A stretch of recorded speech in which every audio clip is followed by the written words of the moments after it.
Updates first from the West Asia. Gaza's Civil Defense Agency has said that an overnight Israeli strike killed more than 55 people in the northern district of Beit Lahia.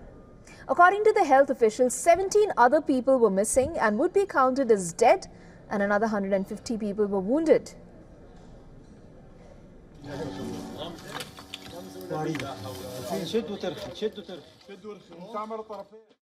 تم قصف المنزل عائلة أبو نصر في حي مشروع بيت لاهية وتكون من 4 ضوابط.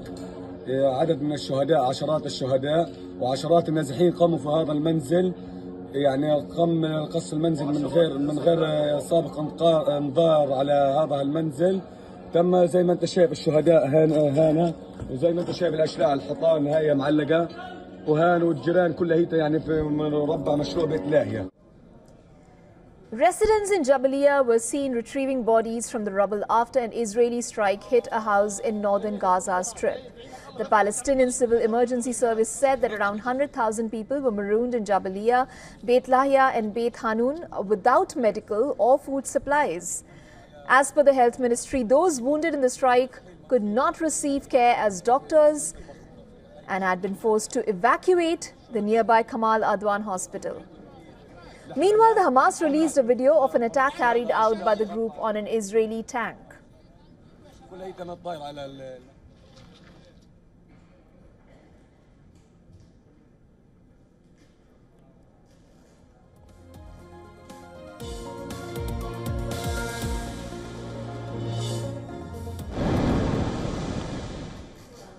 Situation remains tense in Lebanon as well as Israel intensified its strikes on southern Lebanon's border villages.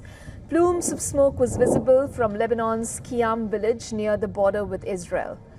Members of the UN peacekeepers, the UNIFIL, patrolled in the village in southern Lebanon amid strikes. Several UNIFIL observation posts had come under the fire in the past few weeks, drawing international condemnation. However, Israel has denied deliberately targeting the force. Instead, it says the Hezbollah has built strongholds in close proximity to the UNIFIL sites. Israeli strikes on Lebanon's Bekaa Valley killed more than 60 people overnight across a dozen towns. Rescue workers were still pulling bodies out of the rubble on Tuesday morning. Buildings were leveled to the ground and workers were seen sifting through the site.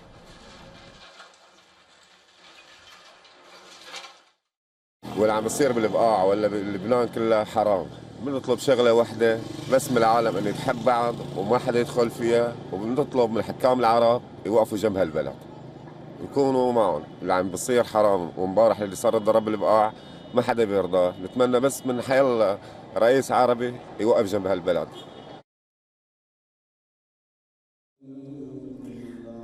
Meanwhile, the Hezbollah elected its deputy head, Naim Qasim, as the group's leader. He will be succeeding Hassan Nasrallah, who was killed in an Israeli air attack on Beirut's southern suburb over a month ago. Since Nasrallah's killing, Qasim has given 3 televised addresses, including one on October 8th, in which he said the armed group supported efforts to reach a ceasefire for Lebanon. And for more on this, our correspondent Jody Cohen has sent us this report from Renana. Listen in.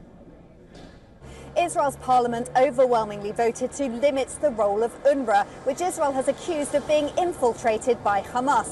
For example, Israel has said that 1/5 of UNRWA's male employees are operatives of Hamas and Islamic Jihad. However, Prime Minister Netanyahu suggested that while UNRWA workers involved in terror activity must be held accountable, aid must remain available in Gaza, and that Israel would work with international partners to ensure that aid can reach the people of Gaza.